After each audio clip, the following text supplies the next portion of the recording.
Anne of Green Gables by Ellen Montgomery. Chapter 1. Miss Rachel Lynde is surprised. Miss Rachel Lynde lived just where the Avonlea main road dipped down into a little hollow, fringed with alders and ladies' eardrops, and traversed by a brook that had its source away back in the woods of the old Cuthbert place. It was reputed to be an intricate headlong brook in its earlier course through those woods, with dark secrets of pool and cascade, but by the time it reached Lynde's Hollow, it was a quiet, well-conducted little stream, for not even a brook could run by Miss Rachel Lynde's door without due regard for decency and decorum. It probably was conscious that Miss Rachel was sitting at her window, keeping a sharp eye on everything that passed, from brooks and children up, and that if she noticed anything odd or out of place, she would never rest until she had ferreted out the whys and wherefores thereof. There are plenty of people in Avonlea and out of it who can attend closely to their neighbours' business by dint of neglecting their own, but Miss Rachel Lynde was one of those capable creatures who could manage their own concerns and those of other folks into the bargain. She was a notable housewife. Her work was always done and well done. She ran the sewing circle, helped run the Sunday school, and was the strongest prop of the Church Aid Society and Foreign Missions Auxiliary. Yet, with all this, Miss Rachel found abundant time to sit for hours at her kitchen window, knitting cotton warp quilts. She had knitted 16 of them, as Avonlea housekeepers were wont to tell in awed voices, and keeping a sharp eye on the main road that crossed the hollow and wound up the steep red hill beyond. Since Avonlea occupied a little triangular peninsula jutting out into the Gulf of St. Lawrence, with water on two sides of it, anybody who went out of it or into it had to pass over that hill road and so run the unseen gauntlet of Miss Rachel's all-seeing eye. She was sitting there one afternoon in early June. The sun was coming in at the window warm and bright. The orchard on the slope below the house was a bridal flush of pinky-white bloom, hummed over by a myriad of bees. Thomas Lynde, a meek little man, whom Avonlea people called Miss Rachel Lynde's husband, was sowing his late turnip seed on the hill field beyond the barn, and Matthew Cuthbert ought to have been sowing his on the big red brook field away over by Green Gables. Miss Rachel knew that he ought because she had heard him tell Peter Morrison that evening before in William J. Blair's store over at Carmody that he meant to sow his turnip seed the next afternoon. Peter had asked him, of course, for Matthew Cuthbert had never been known to volunteer information about anything in his whole life. And yet here was Matthew Cuthbert, at 3:30 on the afternoon of a busy day, placidly driving over the hollow and up the hill. Moreover, he wore a white collar and his best suit of clothes, which was plain proof that he was going out of Avonlea, and he had the buggy and the sorrel mare, which betokened that he was going a considerable distance. Now where was Matthew Cuthbert going, and why was he going there? Had it been any other man in Avonlea, Miss Rachel, deftly putting this and that together, might have given a pretty good guess as to both questions. But Matthew so rarely went from home that it must be something pressing and unusual which was taking him. He was the shyest man alive, and hated to have to go among strangers or to any place where he might have to talk. Matthew, dressed up in a white collar and driving in a buggy, was something that didn't happen often.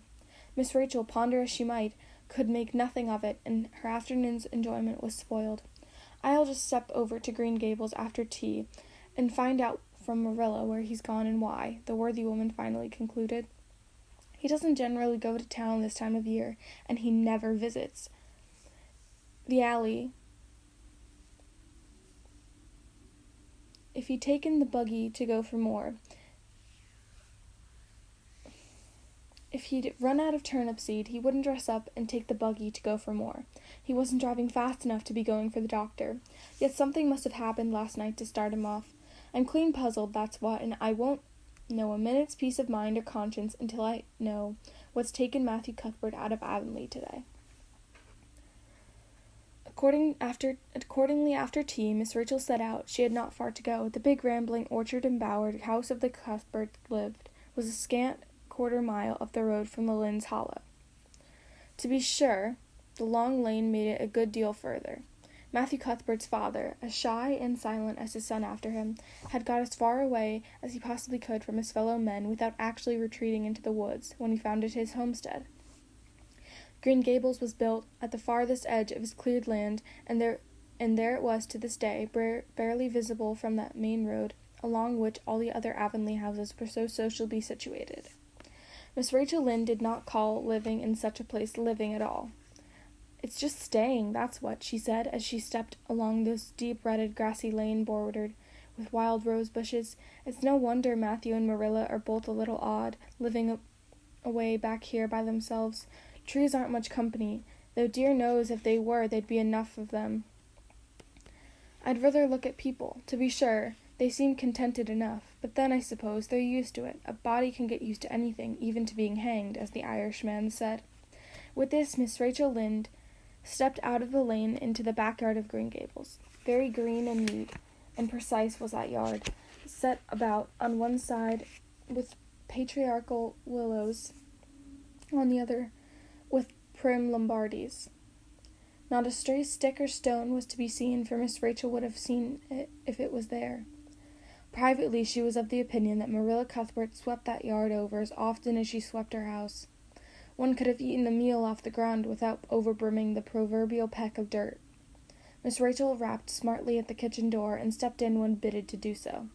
The kitchen window of Green Gables was a cheerful apartment, or would have been cheerful if it had not been so painfully clean as to give it something of the appearance of an unused parlor.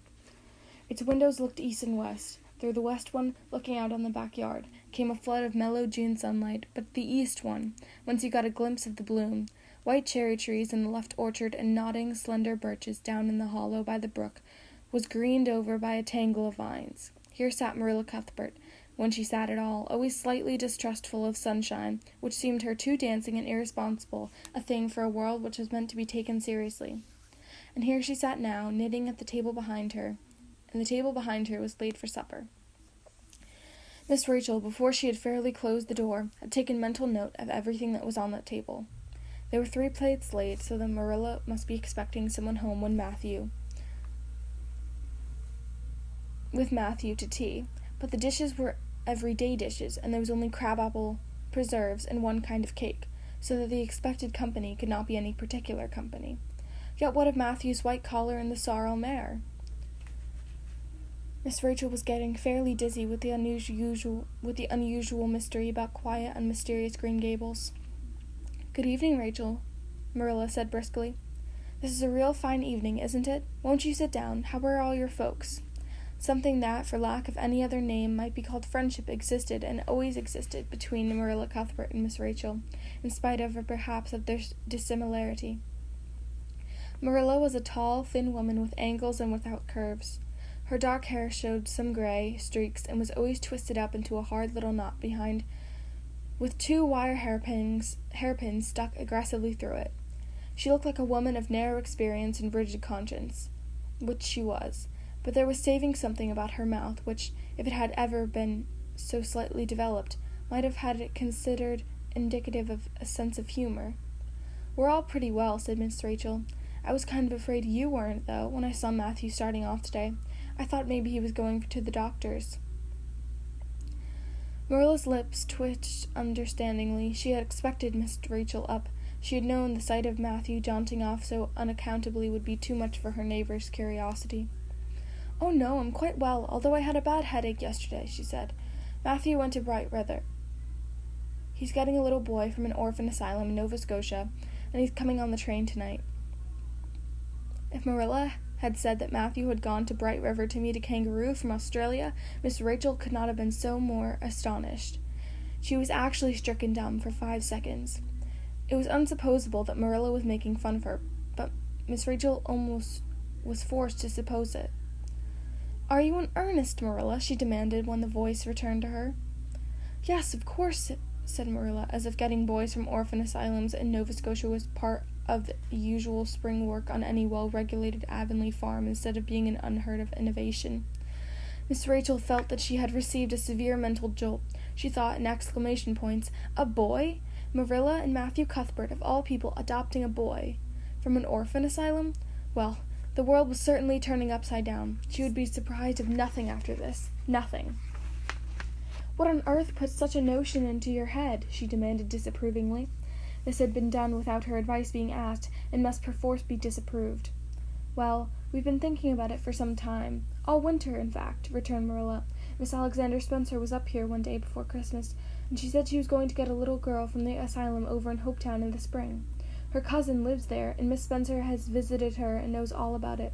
So Matthew and I have talked it over and off and ever since. We thought we'd get a boy. Matthew is getting up in years, you know. He's 60, and he isn't so spry as he once was. His heart troubles him a good deal. And you know how desperate hard it's got to be to get any hired help. There's never anybody to be had but those stupid half-grown little French boys. As soon as you get one, broke into things, and taught something, he's up and off to the lobster canneries or the States. At first Marilla suggested getting a Barnado boy, but I said no flat to that. They may be all right. I'm not saying they're not. No, but no London street Arabs for me, I said. Give me a native born at least. There'll be a risk no matter who we get. But I feel easier in my mind and sleep sounder at nights if we get a born Canadian.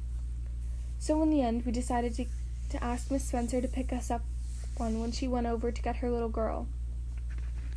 We heard last week she was going, so we sent her word by Richard Spencer Smokes in Carmody to bring us a smart, likely boy of about 10 or 11. We decided that would be the best age, old enough to be of some use in doing chores right off, and young enough to be trained up proper. We mean to give him a good home and schooling. We had a telegram from Miss Alexander Spencer today. The mailman brought it from the station, saying they were coming in on the 5:30 train tonight. So Matthew went to Bright River to meet him. Miss Spencer will drop him off here. Of course, she goes on to White Sands Station herself. Miss Rachel prided herself on always speaking her mind. She proceeded to speak it now, having adjusted her mental attitude to this amazing piece of news. Well, Marilla, I'll just tell you plain that I think what you're doing is a mighty foolish thing, a risky thing, that's what. You don't know who you're getting. You're bringing a strange child into your house and home, and don't know a single thing about him, nor his disposition is like, nor what sort of parents he had, nor how likely he's to turn out. Why, it was only last week I read in the paper how a man and his wife up in the west of the island took a boy out of an orphan asylum, and he set fire to the house at night. Set it on purpose, Marilla, and nearly burnt them to a crisp in their beds. And I know another case where an adopted boy used to suck the eggs. They couldn't break him of it. If you had asked my advice in the matter, which you didn't do, Marilla, I'd have said for mercy's sake not to think of such a thing, that's what. This job's comforting seemed neither to offend nor alarm Marilla. She knitted steadily on. I don't deny that there's something in what you say, Marilla. I don't deny that there's something in what you say, Rachel. I've had some qualms myself, but Matthew was terrible set on it. I could see that, so I gave in. It's so seldom that Matthew sets his mind on anything, that when he does, I always feel it's my duty to give in. And as for the risks, well, there's risks in pretty much everything a body does in this world. There's risks in people having children of their own, if it comes to that. They don't always turn out well, and Nova Scotia is right close to the island. It isn't as if we're getting him from England or the States. He can't be much different from ourselves.